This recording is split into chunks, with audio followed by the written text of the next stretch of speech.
One negament to open in a video market, they got for the headline is from Vanguard newspaper. Basala one night workable Mazi Nnamdi Kanu, the great prophet of our time. Open in the headline, they got further than ever since the federal government closes case in a raised terrorism trial against Nnamdi Kanu. The different capital. Now, the federal government present Jago their own evidence. Basically, the terrorism charges. It's do you understand me?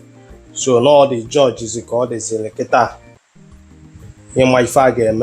And the secondly, the defense, the one night workable Mazi Nnamdi Kanu called the Kwazinaka way forward.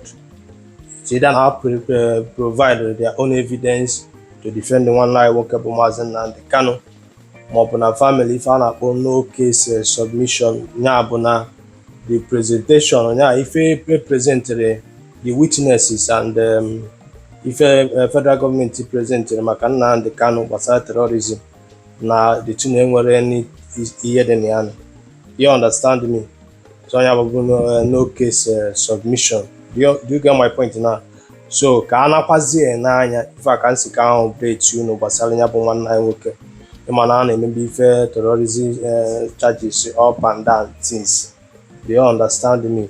Upper witness you cheer you when you have Mawafa, when you have nettest fire against one night okay, Mazi Nnamdi Kanu.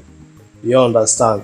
To the extent in the other time I put in the witness in the Nnamdi Kanu school say na command the Abu Conso na all one the IPOB. Do you understand me?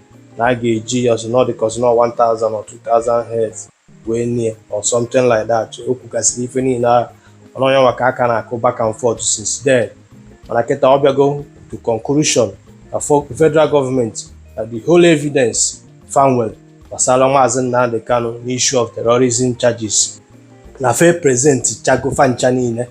Do you understand? So all the defenders in one night workable Mazi Nnamdi Kanu kita all the zeal put their own evidence and their own witness to defend Nnamdi Kanu na court of law.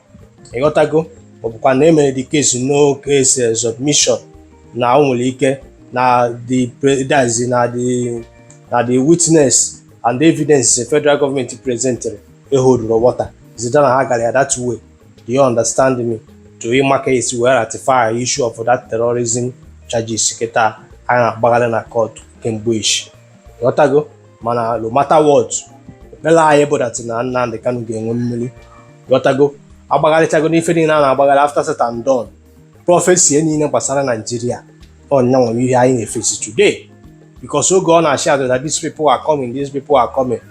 A lot of us just like a capacity, even my Mabundi Igbo, Anabata close. Some of us here have ever happened as an approach the other Roma, or you when you can cause okay, why men cause. Today, every part of this country, for an herdsmen visit Chagofa. Oh, well, and that day, on a way for every state in this country, Monagana, if you chago the heat of Fran herdsmen attack. That's simple truth. Happen and get Benue the heavy on Aketa, Fiona, Nana, bottle. Man, all the even enough for now, Guamonagana. Because all go on there, Capo, Coachelle fa, they presented I, na do I, na buy, Kuchai, the Guiana, if an achievement. But I be a buyer no Pukonian Coil. You understand me? I'm not going to Southeast, Abolian Day, beyond those up to today. What is happening? You understand? As in can update in issue, Hana, Nnamdi Kanu, one line worker, na federal government. If you fight the table, you got to go. So help them to Sauzia. Then I am not to Kwazinaya. One day, I have one line worker on Nnamdi Kanu, be 1 million. Borokwanonye halapon. You got to go. Because you have a chakwi fan in Ezio Paho while I on one emetata. MSCN.